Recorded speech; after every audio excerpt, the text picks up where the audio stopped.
sudah kita sebutkan 2 poin. Poin yang pertama, belajar ada sebelum ilmu,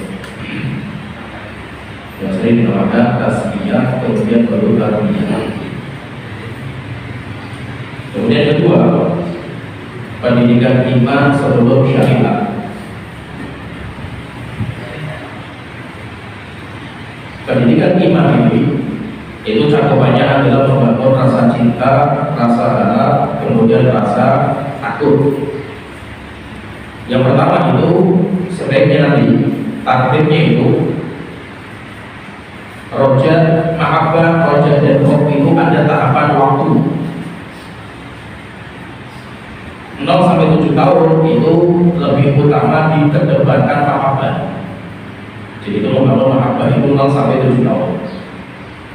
7 tahun sampai 10 tahun itu pembangunan roja, rasa harap yang kuatkan. Kemudian di 10 tahun sampai balik, persiapan balik itu rasa hof yang diutamakan. Kemudian juga sedikit saya singgung di sini sedikit. Dan target pendidikan itu, jadi target pendidikan itu kalau kita gali, ini nanti pendidikan di dalamnya. Yaitu kalau kita gali itu, nanti pendidikan itu kita bagi jadi 2. Sebelum balik, setelah balik. Sebelum balik, patokannya umur, sehingga semua itu patokannya umur. Setelah balik, patokannya kemampuan, sehingga umur sudah berlaku karena mereka semuanya sama dengan syariat.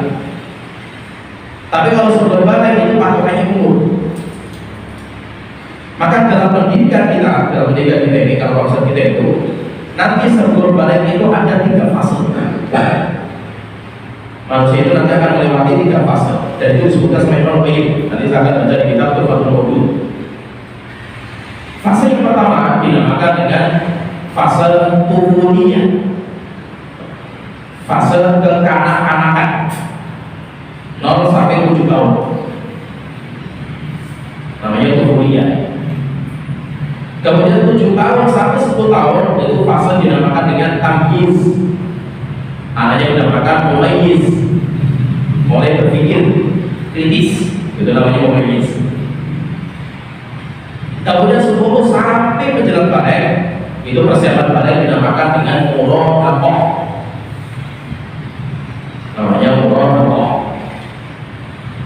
Nah, jadi 0 sampai 7 namanya fase kuliah, 7 sampai 10 namanya tamyiz, 10 sampai balik namanya muraqabah.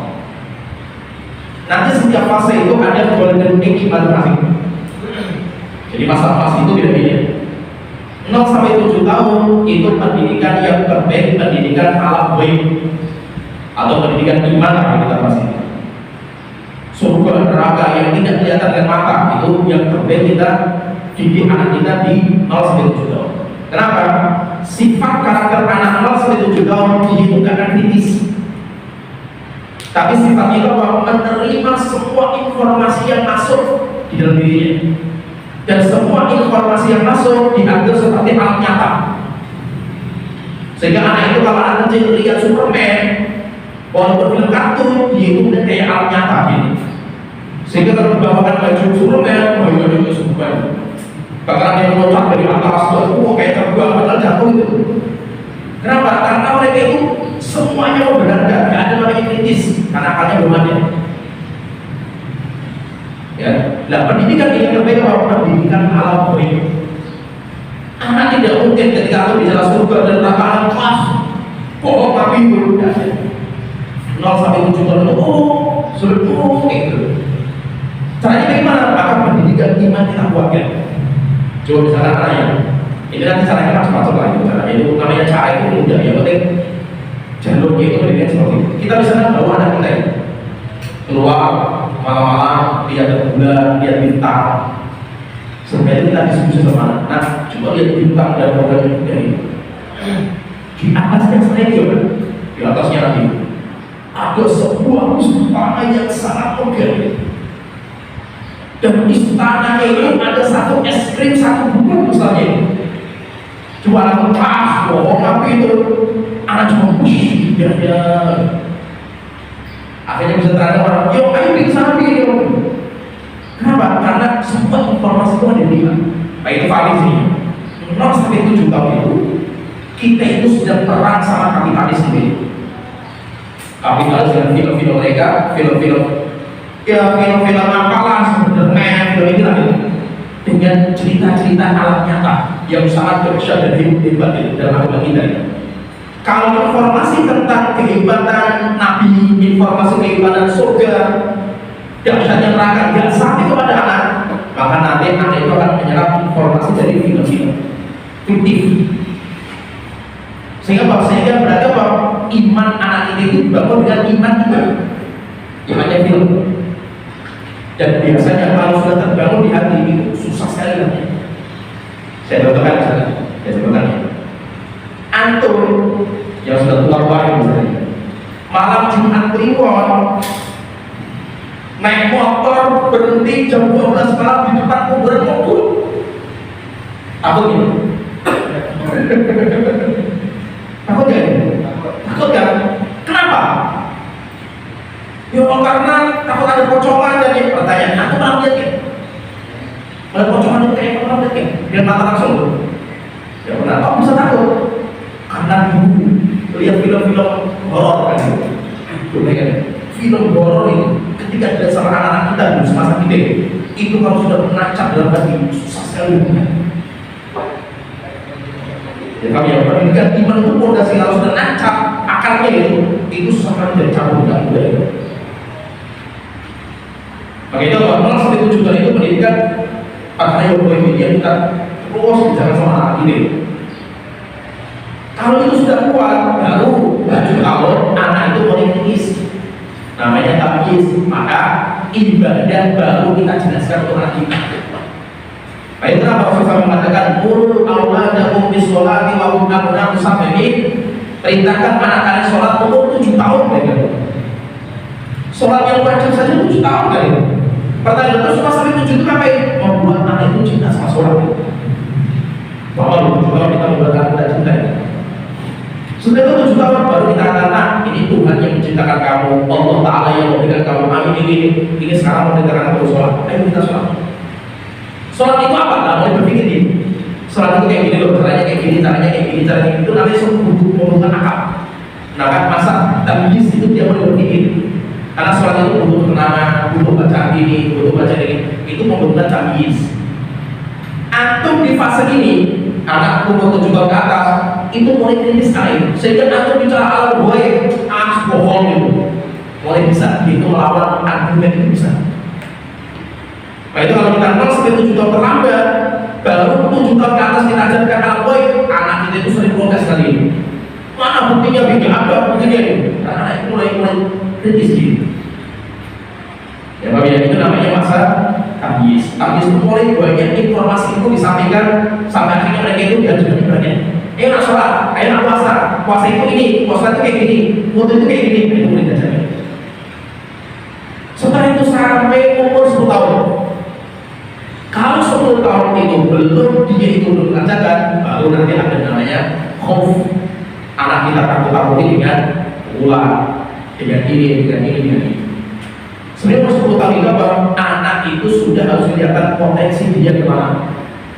Baru nanti kita jelaskan potensinya itu, maka pendidikan itu kayak kampak itu potensinya yang diasah. Kita mau pakai kampak untuk membelah misalkan kayu, bukan sisi tumpulnya yang diasah itu, sampai bertahun-tahun pun nggak pernah tajam kayak itu. Tapi kalau kita asah sisi tajamnya, maka langsung bisa kita pakai. Hasilnya cepat sekali, tapi di potensi yang dimiliki. Walaupun di bidang-bidang yang lain memahami. Maka ketika umur 10 tahun itu kalau bisa, dia itu harus kelihatan potensinya di mana. Anaknya kalau sudah kelihatan potensinya, di situ baru diasah potensinya. Balik, anak itu sudah menjadi orang hebat dan bidang itu. Karena potensi. Tapi kalau kita sibuknya ngurusin kekurangan anak itu, yo sampai dia 30 tahun pun nggak jadi hebat ya. Maka umur 10 tahun itu anak itu mulai dijumuskan sendiri. Potensi dia itu mana dijumuskan, kasih banyak aktivitas, kasih program-program, kasih karya-karya besar, tapi di bidangnya dia itu sangat enjoy, sangat menyenangkan itu di sini. Akhirnya apa? Balik, kalau harus jadi orang hebat di bidang itu. Ya, Jadi dari pendidikan setelah nikah kan, pendidikan fitrah artinya tadi seperti itu. Kita masuk sekarang pembahasan yang ketiga. Ketiga. Ini adalah masuk pada fitrah itu. Manusia yang atas fitrah. Ini yang dibahas. Allah berfirman, "Fa'aqim wajhaka lid-dini hanifah." Tegakkanlah wajah kamu untuk agama yang lurus. Hanif itu sebenarnya bukan lurus. Fitrah. Contoh al-ma'il ila tauhid dan syirki. Contoh kepada tauhid, jauh dari kesyirikan. Fitratullah allati fatara an-nasa 'alaiha. Itulah fitrah Allah yang Allah fitrahkan kepada manusia. La tabdila li khalqillah, tidak ada perubahan dalam penciptaan Allah Ta'ala. Dzalika dinul qayyim. Itulah agama yang lurus, walakin aktsarun nasi la ya'lamun. Tapi kebanyakan manusia tidak tahu. Kemudian selanjutnya dari hadis Abu Hurairah radhiyallahu anhu kata Rasulullah SAW bersabda, "Kullu mauludin yuladu 'alal fitrah." Setiap anak dilahirkan dalam kondisi fitrah. Fa abawahu yuhawwidanihi, maka semua anaknya dan orang tuanya lah yang merubah anak itu menjadi Yahudi, atau Nasrani atau menjadi Nasrani, atau Majusani atau berubah menjadi Majusi. Nah, jadi pendidikan fitrah. Jadi intinya setiap manusia itu dilahirkan dalam kondisi fitrah. Fitrah itu apa? Fitrah itu apa? Fitrah itu, kalau kata para ulama, fitrah itu adalah Islam. Fitrah itu adalah Islam, bukan kosong. Fitrah itu Islam. Sehingga Rasul mengatakan anak itu dilahirkan dalam kondisi fitrah. Orang tuanya yang merubah fitrah itu menjadi Yahudi, Nasrani atau Majusi. Rasul tidak pernah mengatakan orang tuanya yang berubah fitrah itu menjadi Muslim. Kenapa? Karena anak itu sudah Muslim. Muslim itu apa? Fitrahnya dia. Maka dalam konsep kita, anak kita itu bukan benda kosong. Atau kalau istilahnya itu, kita itu ngajarin anak kayak kita itu nulis di kertas yang kosong. Anak kita itu ibaratnya kayak kertas kosong. Mumpung masih kecil itu ditulis yang baik. Dalam kita, anak kita itu kertas yang ada tulisannya. Jadi bukan kertas kosong. Dan kebanyakan pendidikan kita itu, mereka itu menggunakan konsep namanya tabula rasa. Tabula rasa itu konsep kertas kosong yang dicetuskan sama John Locke, namanya itu. Dia seorang ateis. Dia nggak percaya Tuhan. Sehingga bahwa anak itu kosong, tinggal kita bawa kemana? Sehingga bahwa ketika anak kosong itu, maka sebelum diisi dengan konten keburukan, diisi dengan konten sebaik-baiknya, sebanyak-banyaknya yang terbaiknya. Karena kita memahami anak itu kosong. Kalau kita mengatakan anak kita itu sudah berisi. Allah sudah menginstal isi dalam diri anak kita. Kenapa? Karena Rasul mengatakan semua anak lain dalam kondisi fitrah. Yang kedua, anak itu kalau mati masuk surga. Anak itu kalau meninggal dia masuk surga. Pendapat yang paling kuat dari pendapat para ulama, dia masuk surga. Walaupun umur dunia dinisbatkan kepada orang tua, tapi di hari kiamatnya dia itu masuk surga. Berarti kalau anak itu mati saja masuk surga gitu. Berarti orang itu sudah muslim. Maka kita itu harus menikmati anak sesuai dengan fitrahnya masing-masing. Kalau kita itu memahami fitrahnya anak dan potensinya anak dan kelebihannya anak, niscaya pendidikan kita untuk anak kita itu tinggi sekali. Tapi kalau kita itu melihat anak itu kosong, anak itu banyak kerusakan, niscaya kita melihat anak itu semuanya gak ada yang enak. Semuanya rusak, semuanya membosankan kita di dalam ini.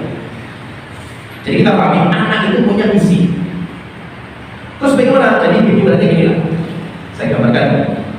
Ini sebuah wadah. Allah itu ngasih hadiah kepada kita anak kita.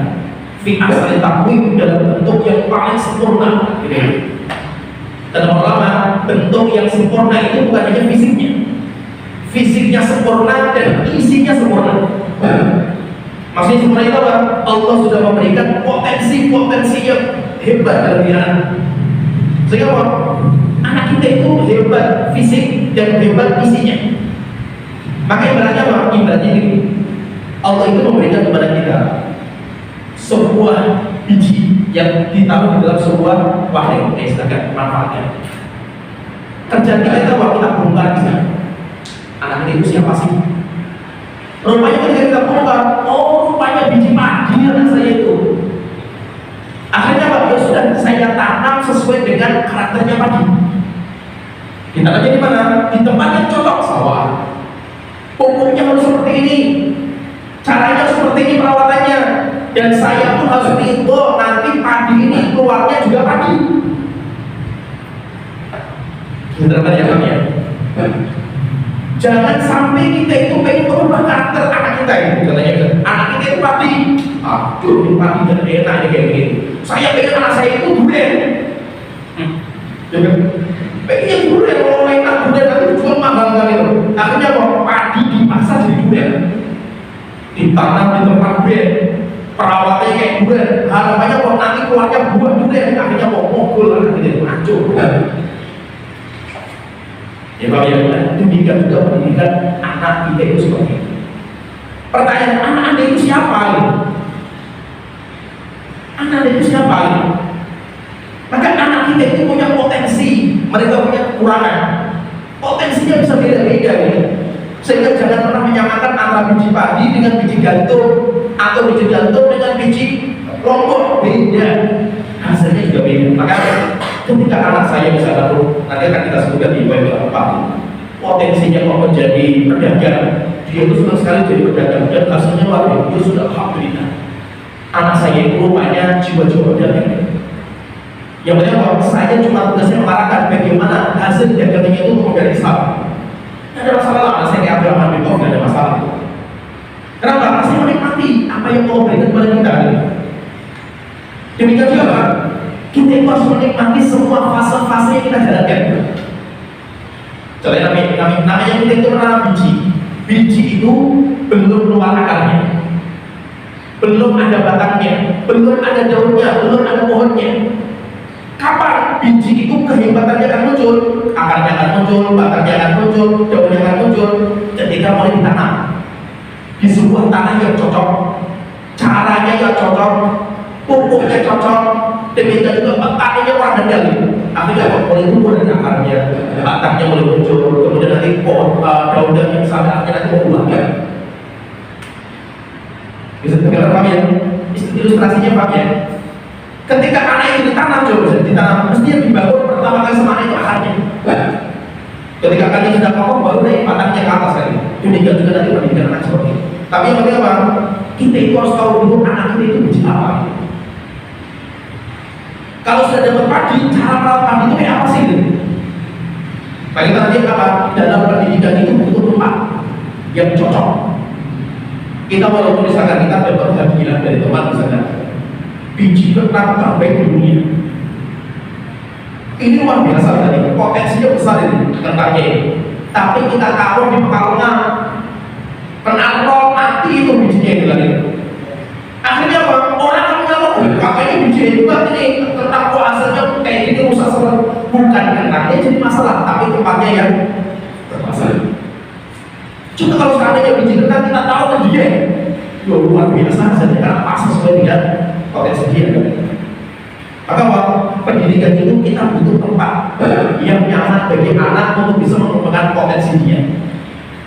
Yang pertama. Kemudian kedua, namanya tanaman itu ada prosesnya.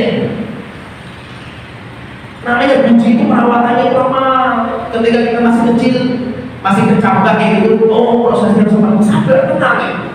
Demikian juga Bang, pendidik itu butuh kesabaran untuk melalui proses-proses yang ada. Kemudian kedua, yang ketiga, biji itu juga butuh ya seperti pupuk lah. Demikian juga asupan ilmu kepada anak. Itu semua pupuk ditaruhkan kepada anak ini. Ada ilmu harus kita tunda. Ada ilmu yang paling ringkas disampaikan kepada anak. Itu namanya asupan. Ayat nulisnya apa ya? Sehingga maksudnya butuh semua itu. Kalau perangkat semuanya itu berhasil, insya Allah luar biasa hasilnya. Ya, ini ilustrasi untuk membantu gambaran kita itu pendidikan. Demikian juga anak kita juga seperti itu. Anak kita itu, dia itu sudah fitrah. Allah sudah menyiapkan potensi-potensi besar untuk anak kita ini. Tidak sembarangan Allah menciptakan anak ini. Cuma terkadang anak itu gagal panen karena tempatnya gak cocok.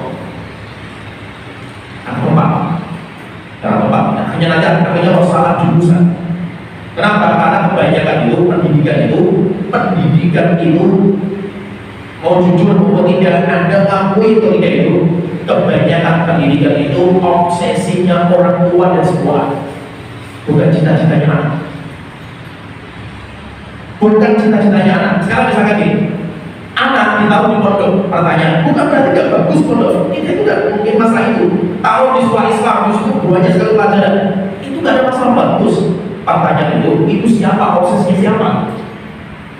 Kan kebanyakan yang pengen kan orang tuanya kan. Nah, kalau tak taruh di pondok hafid, kalau harus jadi menghafal Quran 30 juz, siapa yang ingin? Orang tuanya kan. Kenapa gak bapaknya saja yang mendoakan gitu? Ya, sampai sekarang mimpi orang tua itu kenapa ke anak itu? Nah, saya dulu pengen jadi dokter, dan sangkut dengan bapak kamu, bapaknya saya. Yaitu berarti kakeknya kamu itu orang miskin. Saya pengen kamu jadi dokter untuk melanjutkan mimpi saya. Ya biarkan bapaknya mimpi saja, kakek saya bermimpi seperti itu kan. Kebanyakan orang anak itu jadi obsesinya sekolah dan obsesinya orang tua. Ibu yang merusak pendidikan itu sih. Jangan kalau itu bertanya sama anak kita, nah, kamu pengen jadi apa? Nah, kamu pengen apa? Biarkan anak itu merdeka. Bi, saya itu lebih suka kalau belajar kayak gitu. Itu saya tidak masalah. Yang penting kalau kamu bermanfaat. Ada cerita yang lain. Ada seorang bapak, ya dia baru ngaji lah. Dan orang baru ngaji itu semangat tok. Anaknya dibawa-bawa. Dipukul aturannya kayak gini ya. Gue sampai stres sama itu. Sampai akhirnya anak itu sampai bolos, sampai ketika pulang dari sholat itu jadi lukanya sudah sakit dalam, luka pada tiga pendek. Sampai akhirnya pusing orang tuanya itu, anak saya seperti ini. Pusingnya bahwa anaknya di rumah sama sekali nggak sholat. Akhirnya mulai belajar pendidikan seperti ini, mulai belajar. Akhirnya dia mulai diskusi sama anak. Nah, ada masalah apa? Tapi biasanya anak itu nggak akan cerita sama kita kalau masih ada slogan jujur adil. Selama bapak itu belum bisa menjadi mitra bagi anak belum percaya sama bapaknya, anak nggak akan cerita. Itu yang paling bahaya itu ketika anak meluapkan ceritanya sama orang jalanan. Dia ada sama orang jalanan. Maka jadikan orang tua itu mitra bagi anaknya itu akrab. Sehingga anak itu berani curhat sama orang tua itu berani. Akhirnya apa? Ya dia mulai minta maaf orang tuanya, dari anaknya berluka, dia jalan-jalan, sampai akhirnya mulai anak itu berteman. Akhirnya ditanya anak kalau belum sholat. Anaknya SMP kelas 1, dia masuk semua. Akhirnya dia cerita, saya itu benci sama Allah. Kemudian sampai dia kata benci saya sama Allah dan nanti itu kan penyakit bahaya. Itu kalau dibebaskan nggak diobati jadi orang teisik. Akhirnya ditanya kenapa? Kata gini, kan saya itu di pondok aja belajar agama, saya terkadang capek mau tidur disiram sama ya pengasuhnya lah, musyriknya itu. Berarti Allah itu kejam sama saya kan? Itu penyakit ini bahaya. Akhirnya mulai dijaga masalah cinta sama Allah. Diperbaiki lagi dari awal sakitnya itu. Setelah itu alhamdulillah itu mulai sadar. Setelah itu mulai ketika sudah sembuh penyakit hidupnya mulai suami. Akhirnya saya apa? Ditanya sama bapaknya, nah kamu mau apa? Mau mondok lagi ya? Ya, saya nggak mau mondok. Terus mau apa itu? Saya mau ternak kambing. Kan saya mau ternak kambing. Akhirnya pindah ya. Karena dia orang Semarang, setelah itu pindah ke Purwokerto. Di Purwokerto itu, karena dia itu orang kampung. Saking senangnya sama kambing itu, sampai dia itu tidur sama kambing itu. Coba ya. Anak kecil umur 2 SMP lah. Ikut sama kambing, sampai bisa ngomong sama kambing, sampai bisa dia itu mengobati kambing. Kambing itu bisa curhat sama dia. Luar biasa dia. Sampai akhirnya dia itu bisa sukses usaha kambing masih termasuk pengusaha. Jadi dulu kambing nasional, tingkat nasional itu ya. Umurnya masih 15 tahun. Jadi maksudnya di sini apa? Kita itu harus sadar bahwasanya pendidikan kita itu anak kita yang jalan, bukan kita. Anak kita itu hebat, Allah tidak mungkin keliru menciptakan anak kita itu, dipahami. Maka fase-fase kita lalui, masa kanak-kanak, namanya anak-anak, anak itu kita itu kayak ulet yang menyebalkan ya, itulah namanya anak kita. Tapi jangan khawatir, dengan saya kayak ulet kayak gini, nanti dewasa itu ulet besarnya seberapa ya? Tidak seperti itu pandangan ulet itu. Kita lihat ulet ya di pohon itu, kerjanya makan terus itu. Kan kita lihat aja menjijikan ini.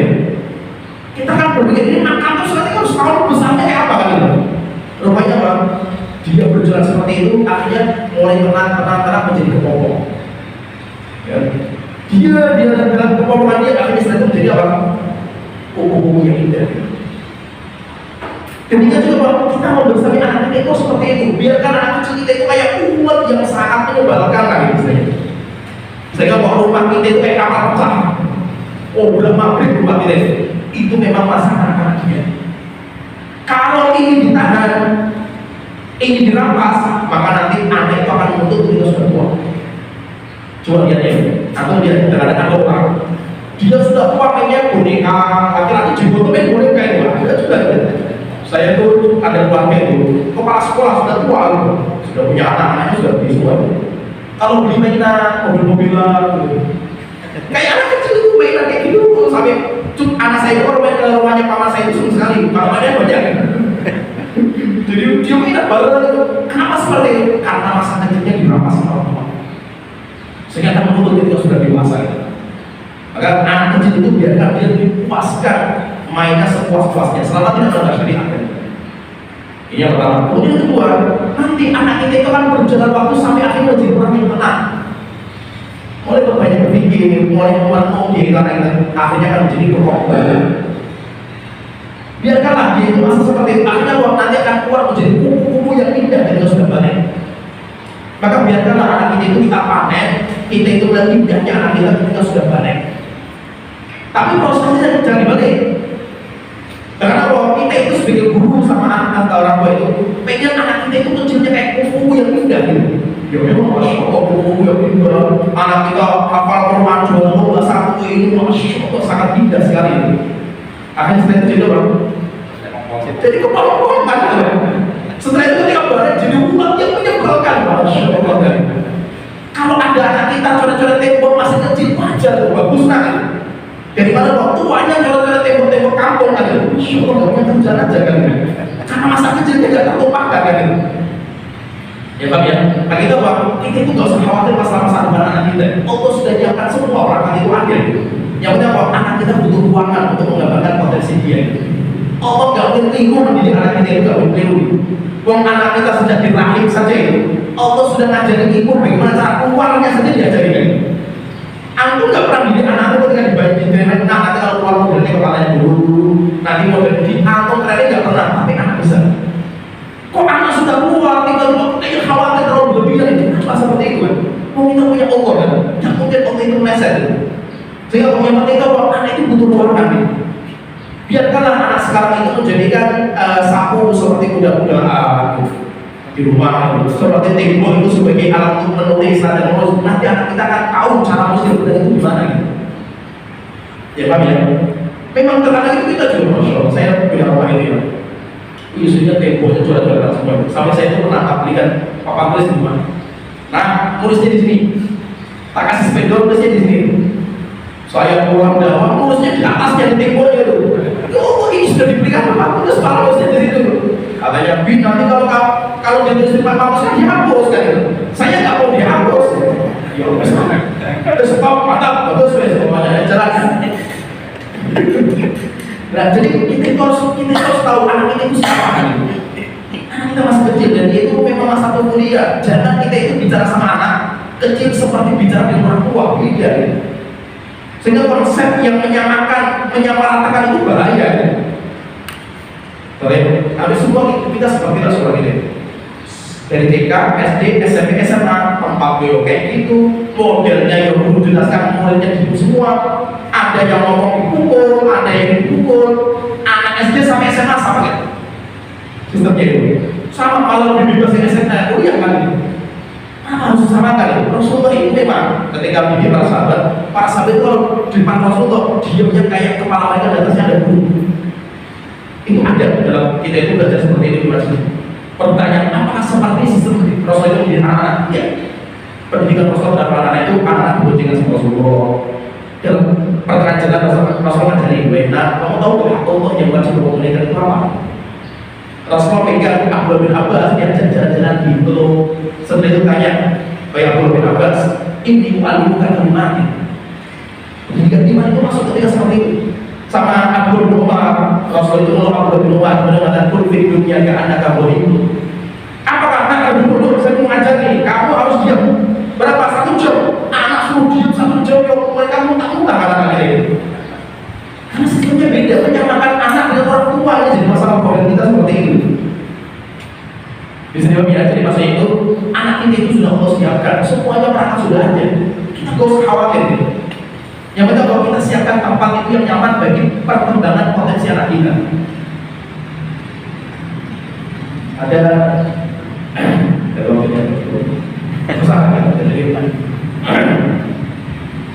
penelitian. Nanti silakan buat internet, namanya Sugatra Mehta, orang India.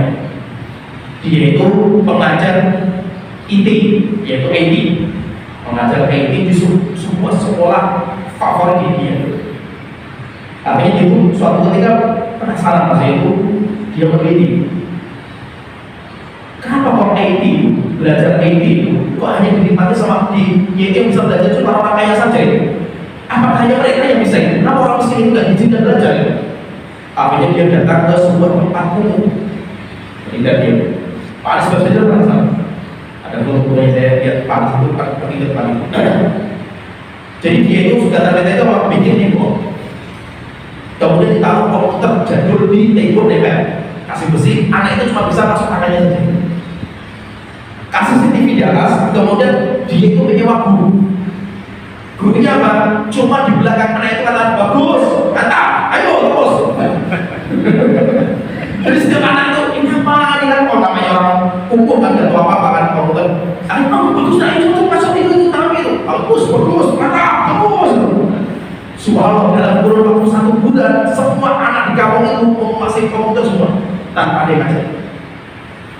Setelah itu sudah kita pulang, datang ke sana kemudian kata, Pak, kita minta buku bahasa Inggris. Aplikasinya bahasa Inggris semua, kita bingung cara berangkatnya. Terus akhirnya bawa buku bahasa Inggris, mereka belajar sendiri, baca sendiri tanpa ada yang ngajarin bisa. Akhirnya dia penasaran, coba lagi di sebuah tempat yang umum lagi, sampai akhirnya dia memuaskan sampai Kamboja dan hasilnya luar biasa ini. Sampai akhirnya dia memunculkan sebuah metode pembelajaran itu sampai mendapatkan piala penghargaan waktu itu. Sehingga konsepnya itu anak kita itu sudah disiapkan sama Allah untuk menjadi orang hebat. Yang penting kalau butuh ruangan, butuh orang yang memberikan motivasi saja. Tapi kalau anak kita tidak punya ruangan, sedikit berat dimarahin, sedikit ini dimarahin, akhirnya kalau anak kita anggap belajar itu tidak enak. Yang merusak fitrahnya anak itu dengan orang tua dan sekolah.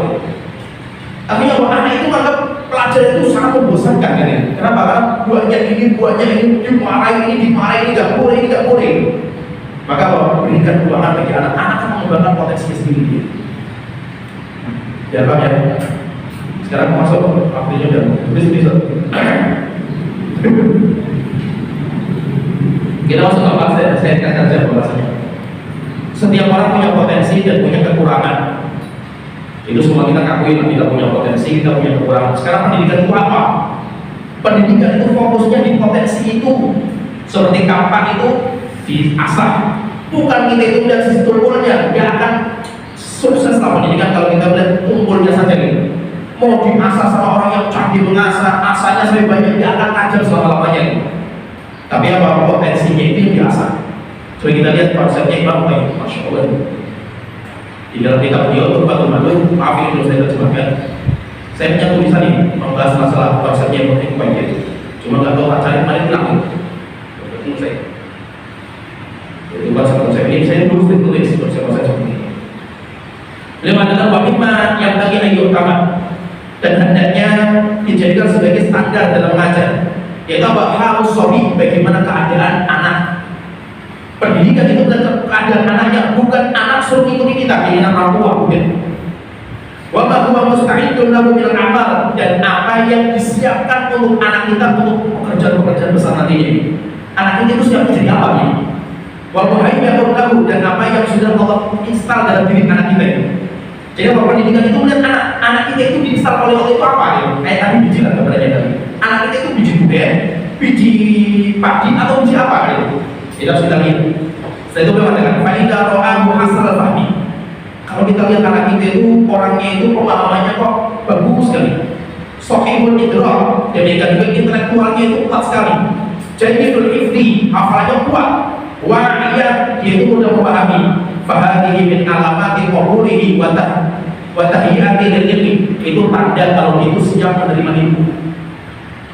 Wal yanqushu fi dhafi qalbihi madama khaliyah, maka hendaknya mulai dididik ilmu potensi dia itu sejak kecil, mumpung hatinya masih kosong. Fa innahu yatafakkaru fihi wa yastaqiru wa yasqumahu. Misalnya ilmunya akan kokoh menempel dalam hatinya. Ini calon-calon ulama. Kalau di kita itu pun masih kita bagi lagi.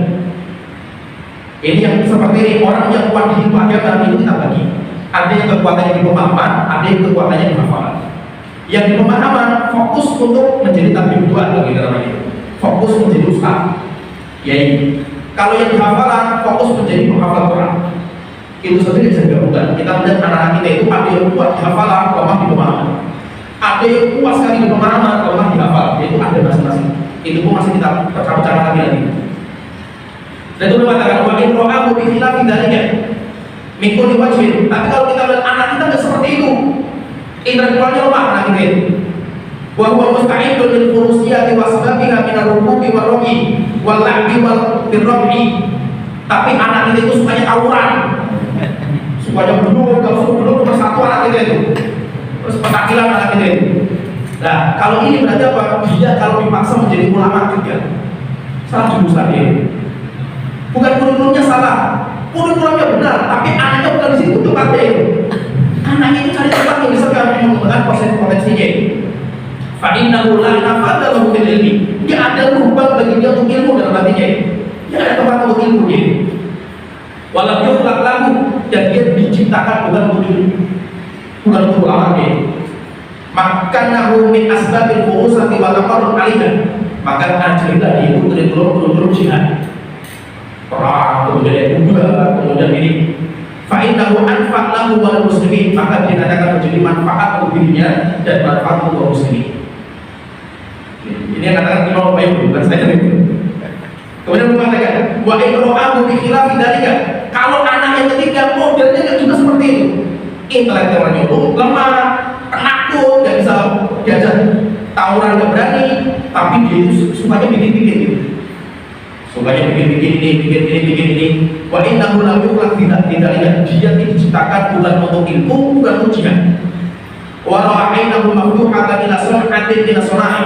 Kita melihat anak itu kita sekali kalau menciptakan barang musta'iddan laha, dia itu memang orang yang bisa bantu itu. Qabilan laha wa hiya sina'atun mubahatun nafi'atun. Selama karya dia itu adalah karya yang bermanfaat dan juga isyaratnya kata Imam Qayyim. Dinnasi fal yumakkinu minhu, maka hendaknya diberikan ruangan untuk mengembangkan potensinya. Demikian juga nanti misalkan anak kita itu suruh belajar alasannya sakit perut, suruh Quran alasannya pusing lah, itu macam-macam lah nanti anak kita itu. Tapi kalau saya ke pasar, masya Allah, kalau di pasar wajahnya berseria. Setelah itu mau ngobrol sama penjaga pasar sampai bisa nawarin ini, masya Allah, kita lihat luar biasa ini. Jadikan dia kayak Abdurrahman bin Auf lah. Ya Pak ya. Jadi nanti potensi itu beda-beda.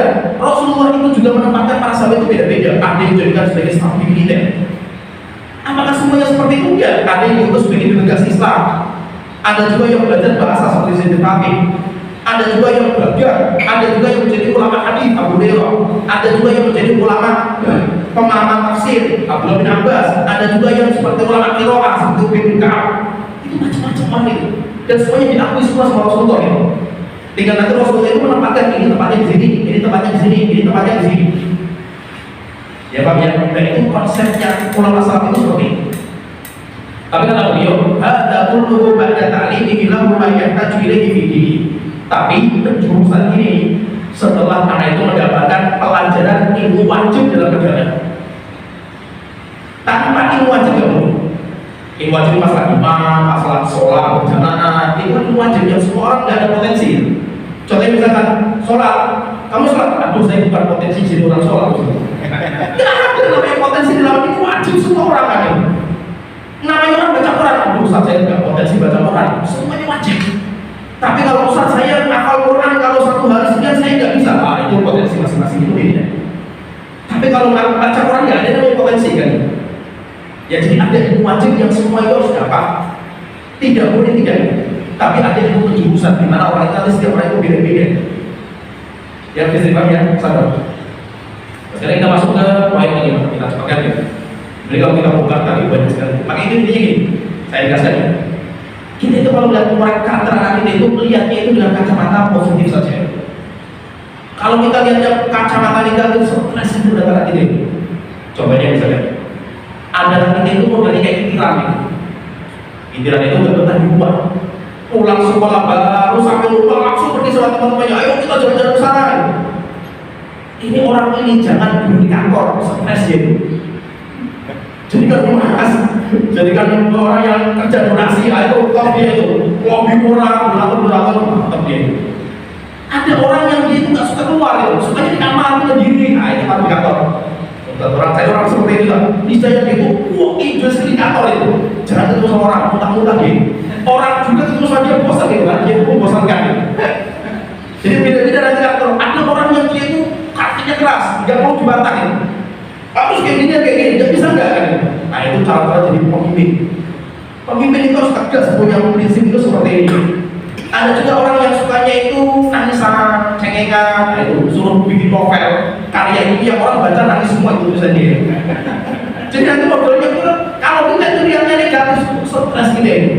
Anak kita cengengan, aduh, anak kita kayak gini nanti gaulnya gimana itu? Nanti kalau kerja gimana? Kalau kerjaannya itu jadi ubah, terus stres anak kita kan ini. Ya Pak, ya Mas itu dia itu potensi anak kita itu semuanya hebat. Nggak mungkin lah Allah itu melingkuh menciptakan anak kita. Sehingga jangan sampai ada beberapa orang itu lalu susah. Saya itu sudah menguji semua orang dengan anak seperti ini. Ujian itu, nah ini anak saya hafal susahnya, masya Allah. Maka saya kata, bukan ini yang jadi ujian, Anda yang jadi masalahnya Anda. Otak Anda itu pikirannya keliru kan ini. Kalau Anda melihat ini itu musibah, ya musibah selama-lamanya kan itu. Tapi kalau Anda melihat, masya Allah, anak saya itu ngafal aja lemah. Tapi kalau belajar matematika, masya Allah dia, ya sudah belajar matematika aja. Apa jadi ustaz kan itu? Ya, beda kan jadi ustaz itu potensi. Tapi kalau berdakwah kewajiban, ya, berdakwah itu semuanya wajib, ya ada yang nggak wajib. Tapi kalau dia jadi ustaz itu hanya profesi. Orang bisa berdakwah lewat dia itu jadi seorang dokter, bisa berdakwah, bisa jadi apa-apa. Jadi nggak harus semua itu jadi ustaz, tapi semuanya wajib berdakwah kepada Allah. Yang penting di sini kita bahas sekarang kalau ditanya, terus manusia terbaik itu siapa ini? Manusia terbaik itu yang paling bermanfaat. Terus itu saja kuncinya itu. Dia mungkin bisa memberikan manfaat kepada kaum muslimin, terhadap Islam dengan hartanya dia. Tidak apa-apa lah, jadi anak kita yang memang mata-matanya itu kalau lihat dagang itu terbuka ya sudah, jadikan dagang. Nanti dia biayai pondok pesantren sekolah kita itu mereka. Ada anak-anak yang dia itu dagang nggak bisa, tapi kalau suruh ngajar sama sekali, metodenya kita kalau ngajar, dia sudah suruh dulu di pondok terus kemana-mana, kalau di sini aja. Sehingga nanti punya potensi kalau ini ditempatkan pada tempat yang pas, hasilnya luar biasa. Dan itu yang dijelaskan sama Rasul. Rasul itu nggak pernah menggabungkan semua itu seperti itu ya. Mesti ini orangnya di sini, orangnya di sini, orangnya di sini, semuanya kok punya potensi masing-masing dan hasilnya luar biasa. Kemudian kita yang terakhir yang kelima, ayah bunda adalah pilar utama dalam pendidikan. Ini juga yang menjadi PR penting bagi kita. Yaitu kebanyakan ini, kenapa gagal pendidikan itu? Karena pendidikan itu semuanya diserahkan kepada sekolah. Ini masalah, semuanya serahkan kepada sekolah. Sekolah itu, guru mereka yang sekolah itu bukan guru terbaik versinya Allah. Allah itu menciptakan makhluk yang sangat sempurna, anak itu. Allah akan menitipkan kepada manusia terbaik yang bisa merawatnya anak itu. Maka siapa sih guru bagi anak kita versi Allah yang terbaik itu? Siapa? Orang tua. Orang tua. Nah sekarang orang tua menyerahkan kepada sekolah. Sekolah itu bukan versi terbaik bagi Allah. Sehingga Allah tidak menyerahkan kepada mereka, tapi orang tuanya. Akhirnya berarti apa? Anak kita itu dididik bukan orang-orang hebat, orang-orang handal. Sehingga hasilnya seperti ini. Beda kalau seandainya orang tua itu ikut terjun dalam mendidik anak. Misalnya bahwa anak ini itu akan diasuh sama manusia terbaik versinya Allah. Misalnya akan menjadi orang-orang hebat itu. Cuma yang menjadi masalah, terus gimana orang tuanya didik? Maka dikatakan orang tua itu jangan isi. Biarkan yang isi itu tugasnya ustaz. Biarkan itu tugasnya sekolah yang tadi kita sebutkan. Orang tua itu tugasnya menyiapkan wadahnya. Itu tugasnya orang tua. Sehingga kalau ustaz saya nggak bisa mengajar, kalau saya nggak bisa baca Quran, siapa yang perintahkan kamu ngajarin Quran kalau kamu nggak bisa baca? Kamu sendirian belajar Al-Quran, bukan anak kamu yang kamu ajarin kan? Kamu belajar Al-Quran saja, anak kamu sedangkan pada ustaz yang bisa ngajarin. Tapi yang membuat anak itu cinta sama Al-Quran itu kamu, tugasnya kamu, bukan tugasnya ustaz. Sehingga ustaz itu datang, anaknya itu siap untuk belajar, tinggal ustaznya ngajarin kan? Nah ini ustaznya ngajarin, anaknya tidur diajarin. Ustaznya ngomong, anaknya tak agar. Kita mau jadi apa kan ya? Dituntut anaknya jadi orang hebat. Nah kita mau jadi apa? Anak kita itu nggak siap untuk ilmu kan itu. Dan jadi kita bagi maka itu orang tua itu pilar paling penting dalam pendidikan. Maka itu kata pertama. Bisa juga dulu kalau mau bagus itu bagus. Beliau katakan wa aktsarul auladihi nama ja'a fasaduhu min qibal al-aba. Mayoritas anak itu rusak karena dari sisi orang tua mereka. Wa imanihim lahum, dan orang tua itu acuh dalam mendidik anak. Wa tarki ta'limihim, dan orang tua itu tidak mau mendidik anak mereka. Fara'idud din wa sunanahu, kewajiban-kewajiban agama dan sunah-sunahnya. Fa'adhahuhum sighara, mereka menyanyiakan anak itu ketika masih kecil. Walam yantafi'u bi anfusihim walam yanfa'u aba'ahum kibara, sehingga anak itu tidak bisa memberikan manfaat untuk dirinya dan tidak bisa memberikan manfaat kepada orang tua untuk orang tuanya. Kemana tabaqatuhum waladu al-qu, sebagaimana sebagian mereka pernah mencela anaknya ketika durhaka sama orang tuanya. Maka itu mengatakan, ya abadi, bapakku, innaka aqaqtani shaghira, engkau durhaka kepada saya ketika saya masih kecil. Yaitu kamu yang durhaka itu kamu pertama itu sama saya. Fa'aqaqtuka kabiran, akhirnya saya juga durhaka kepada kamu ketika kamu sudah tua. Wa aqaqtani walidan fa'aqaqtuka syaikhan, engkau menyanyiakan saya ketika saya masih kecil, saya pun akan menyanyiakan kau ketika nanti kamu sudah tua. Nah, jadi maksudnya bahwa masalahnya itu di orang tua, problem sekolah kita itu di orang tua. Sampai anak Imam Qayyim itu menjelaskan juga di kitab Tuhfatul Maulud. Beliau mengatakan, ada orang tua, ada anak. Ini semuanya akan diminta pertanggungjawaban di hadapan Allah Ta'ala. Orang tua akan diminta pertanggungjawaban bagaimana didik anaknya. Anak akan diminta pertanggungjawaban bagaimana berbakti sama orang tua. Harus terima yang kami. Orang tua akan diminta pertanggungjawaban, anak akan diminta pertanggungjawaban. Kata Imam Qayyim, yang pertama kali Allah minta pertanggungjawaban itu orang tua kepada anak sebelum anak kepada orang tua. Sehingga ketika ada anak durhaka, bukan anak itu yang pertama kali disidang sama Allah durhakanya sama orang tua, tapi orang tua yang disidang kepada seorang tua. Kenapa anak itu durhaka? Sehingga maksudnya yang mayoritas rusak anak itu orang tua. Itu jadi masalah mayoritas. Maka itu kenapa pendidikan itu gagal? Karena pilar paling penting pendidikan hilang, yaitu orang tua. Sehingga bagaimana harus kita mendidik itu? Kita mendidik harus kita libatkan orang tua kita. Orang tuanya anak-anak itu juga libatnya. Jangan semuanya totalitas diberikan kepada sekolah, gagal. Pasti akan gagal. Kenapa? Karena orang tua itu pengaruhnya penting, dan itu kita rasakan. Terkadang kalau kita di pondok itu, nasihatnya Ustaz itu sudah ibaratnya mereka itu kayak kalau masuk ke yang kanan waktunya santai itu udah bosan dengan nasihat itu. Sampai Ustaznya ngomong lah ngomongnya itu berbusa-busa, mereka itu nggak terus bosan gitu. Beda ketika yang nasihat itu orang tua. Subhanallah, dan itu saya rasakan. Dulu ada kejadian nyata yang buat saya. Ada anak itu masya Allah itu orangnya dia rajin, sampai dia itu hafal Quran nggak lucu cepat sekali. Sebenarnya itu berubah. Jadi anak nakal sampai akhirnya dia itu keluar pondok, kemudian ikut anak apa? Di jalan-jalan itu nggak bawa yang orang dan yang lain. Apalagi pondok saya kan banyak jalan paku lah itu. Terus juga di situ naik, sampai saya ketemu dia waktu di Batam itu. Saya tuh mobil sebelahnya ada anak-anak yang di atas konten terakhir, masya Allah saat ini. Allah, hafal kan 30 juz loh, masya Allah. Akhirnya kok ini bisa ada masalah. Sebenarnya kalau kita patuh orang tua, jadi anaknya itu diskusi dulu diajak, diskusi sama sebagainya itu sampai akhirnya nanti ini apa dia itu marah ketika orang tuanya itu kan janji. Akhirnya pas kita dapat informasi ini, jauh kita patuh orang tuanya, Pak ada masalah dengan anak dulu. Benar nggak bapak itu nggak janji masalah HP? Akhirnya beberapa yang ngomong dia rusak. Saya dulu pernah janjikan kepada saya kalau bapak tidak tujuh saya kasih HP. Anak saya sekarang sudah apa nggak tujuh minta HP tapi saya tidak mau beli karena dia masih mondok. Takut nanti kalau megang HP rusak dia apa lagi. Akhirnya dia kata, gara-gara anda itu nggak janji, sekarang anak anda rusak semua. Terus kemudian Ustaz, anda harus minta maaf, berikan kami. Kita ngomongin nasib anak sudah nggak kompak, nggak bisa gitu. Harus bapak sekarang ya cumi. Setelah itu alhamdulillah bapaknya itu mau ikut saran kita kan, berikan HP dan boleh diajak. Anaknya itu mau pulang, terluka, kemudian tidur karena dia perlu minta maaf. Orang tua itu ketika minta maaf kepada anaknya itu nangis juga dia. Sekeras anaknya itu ketika bapaknya kata saya minta maaf selama ini kalau saya berbuat kalau saya itu dulu kalau maafkan saya. Namanya anak walaupun benci sama orang tuanya dia berujung dengan sikap orang tua ketika dia menurunkan ibunya dia. Subhanallah akhirnya anak itu ya bagus lah juga. Setelah itu membawa HP ke pondok ketahuan dan kita ambil juga gitu. Tapi maksudnya dia itu sudah nggak ada saja seperti itu nggak ada gitu. Akhirnya dia sudah selesai akhirnya ngajak di pondok sekolah sana juga. Tapi maksudnya orang itu penting. Dan sayangnya karena orang tua nggak mau tahu gitu. Dan nggak mau diajak kerja sama ini jadi masalah gitu di kita.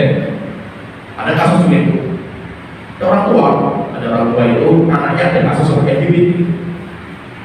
Itu namanya kasus itu mesti banyak. Akhirnya kita panggil orang tuanya keterima itu mau. Tapi ini kita bawa pulang aja, nggak terima itu. Ini saya butuh kayak kita nggak butuh juga dengan anak anda, bawa pulang aja gitu. Ada orang tua yang nggak terima dengan anaknya yang tidak dilakukan seperti itu. Coba pondok yang disalahkan, ini yang disalahkan. Kalau kita nggak, kita orang tua kita panggil itu bisa seperti ini gimana pak? Pendidikan bapak gimana terhadap anak? Itu sering kalau kita seperti itu, maka kita sekolah ini punya kekuatan terhadap orang tua.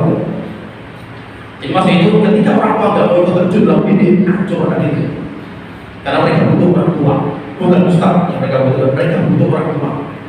Nah, pertanyaan kenapa kok orang tua itu kita itu nggak mau ikut dalam pendidikan? Karena mindsetnya itu. Mereka itu mengira pendidikan itu ngisi. Ya Pak ya, dari awal itu ini kalau sudah keliru mindset pendidikan, keliru semua. Pendidikan itu bukan hanya ngisi. Ngisi itu tugasnya orang yang punya. Saya punya ini botol, punya air, bisa saya isi ke gelas kamu, saya punya kan. Kalau anda nggak punya air, nggak usah ngisi, dipaksakan. Yaudah, anda itu yang menyiapkan wadah. Ya Pak ya, ketika pendidikan itu memang pendidikan itu dia, pendidikan itu ngisi konten kebaikan pada anak. Loh, saya kan bukan ustaz, saya kan nggak belajar agama, saya nggak bisa gitu. Yo serahkan aja ke ustaz. Nah, itu jadi model. Kenapa? Mindset pendidikannya itu. Ya, kalau dia memahami pendidikan itu, ada menyiapkan wadah, ada namanya mengisi. Kita akan berbagi tugas. Anda yang menyiapkan wadah, kita yang mengisi. Ya Pak ya. Dan yang paling penting pendidikan orang tua kepada anak itu apa? Kehadiran sosok bapak. Itu lebih penting daripada sosok ibu. Nah di Indonesia ini, di hasil dari sebuah penelitian, Indonesia itu negeri ibu tanpa ayah. Kenapa? Karakternya kayak wanita semua itu baperan, sedikit disinggung mas, mutung, kuat semua, kanakan. Akhirnya kenapa kok bisa-bisanya Belanda itu menjajah 300 tahun? Itu pun versi Belanda yang buat sejarah kan. Mungkin lebih dari itu kan? Kenapa? Karena sifatnya kayak perempuan, dipuji-puji, pakai bahasa-bahasa kumpul, termasuk semua kan itu. Karakter cuma kenapa? Karena pendidikan kita itu perempuan semua gitu. Di rumah ketemu sama ibunya, bapaknya pergi terus ya. Sekolah TK ketemu sama ustazah, SD ustazah, SMA ustaz juga. Masya Allah itu. Kapan dia itu belajar sama seorang bapak? Jiwa seorang bapak yang mengajarkan ketegasan itu. Ajaran itu seperti ini. Akhirnya mentalnya lemah orang di sini. Jadi itu diri seperti ini. Maka paling mudah menjajah orang di sini itu paling mudah. Kasih iming-iming sedikit, gitu. Kayak perempuan kasih ya bunga-bunga yang pinggir jalan saja apa dia itu lalu. Katanya seperti itu bahaya. Baiklah perlu kedekatan seorang bapak kepada anak itu. Nah itu terakhir saya sebutkan di situ, yaitu ada seorang peneliti namanya Syarah binti Hadid. Terus kita buku sekali namanya Hiwar Al-Abda Ma'al Abna Fil Qur'anil Karim Fitat Kuat Tatbiq At-Tabiyyun At-Tabawi, buku sekali.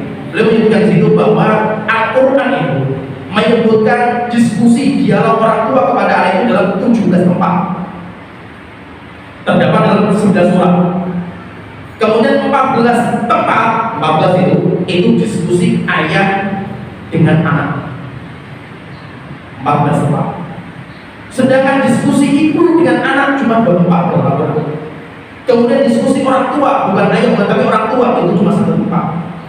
Makanya mayoritas diskusi orang tua kepada anak itu diskusi bapak, bukan ibu.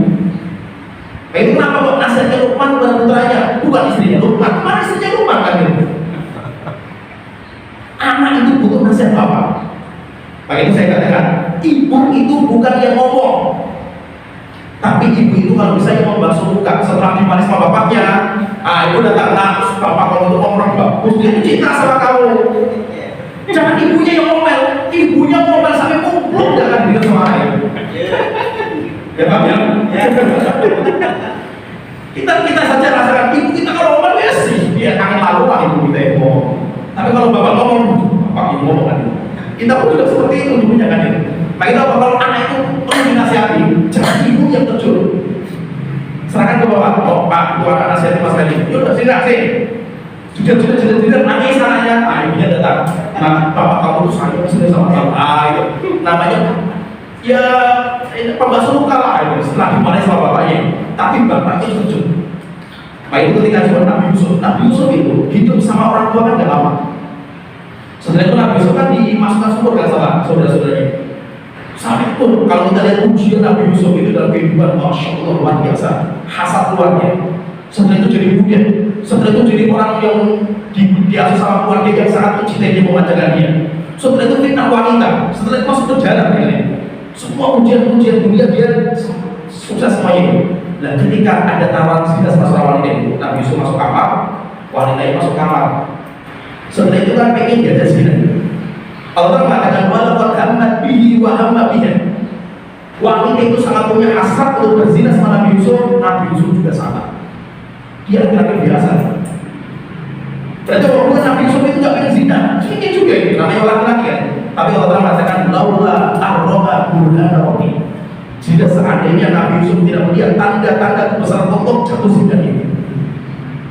Pertanyaannya, apa burhan Allah yang tidak sama Nabi Yusuf itu apa?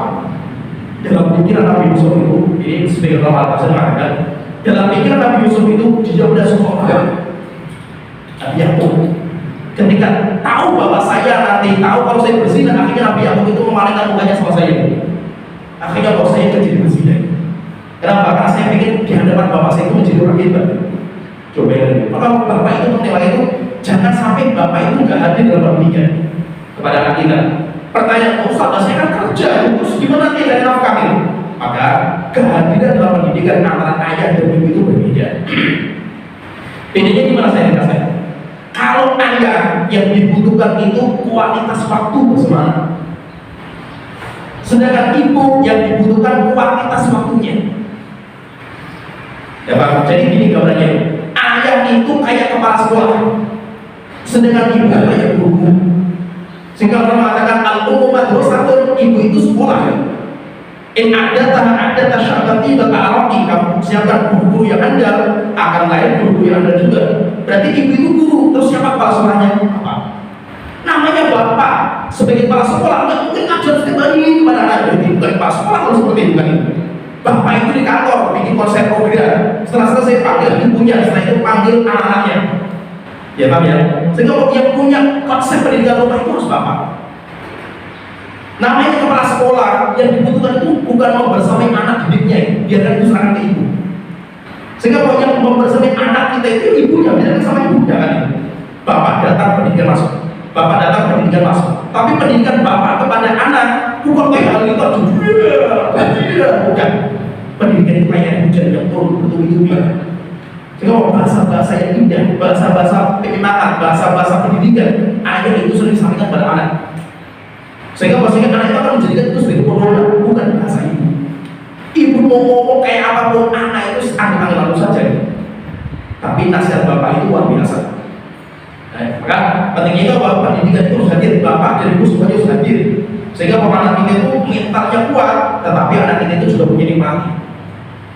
Anak kita ketika dia terjun ke dunia, dia punya bisa mempertahankan prinsip hidup. Namanya benar dia seperti yang harus mempertahankan. Omongan orang 1000 orang ngomong gak peduli. Siapa yang bisa ngajarin ini? Bapaknya. Sedangkan dia nikmati sama orang terkadang bisa kalahan, itu ibunya yang mengajarkan. Ya paham ya? Ketika anak itu cuma ketemu sama ibunya, yang isi kalah, terus sedikit kalah, baperan, nangisan, gitu. Ya ketemu sama orang penakut, itu biasanya ibu itu jadi masalah pendidikan kita. Orang-orang Arab itu, karena orang Arab itu kan bapaknya itu memang sering hadir dalam pendidikan. Mentalnya orang Arab itu, masya Allah, dia pernah takut mereka. Yang kali kenapa? Karena bapak itu hadir dalam pendidikan, sehingga susah sekali mereka dijajah. Beda sama orang Indonesia sangat mudah dijajah. Kenapa? Karena pendidikannya itu orang tuanya hadir. Sebenarnya di sini bahwa kita, alhamdulillah kita selesaikan secara ringkas. Sebenarnya setiap poin-poin tadi kalau kita bahas pada sekali setiap poin tadi, tapi ini secara ringkas saja bahasan kita mudah-mudahan bisa bermanfaat. Langsung dapat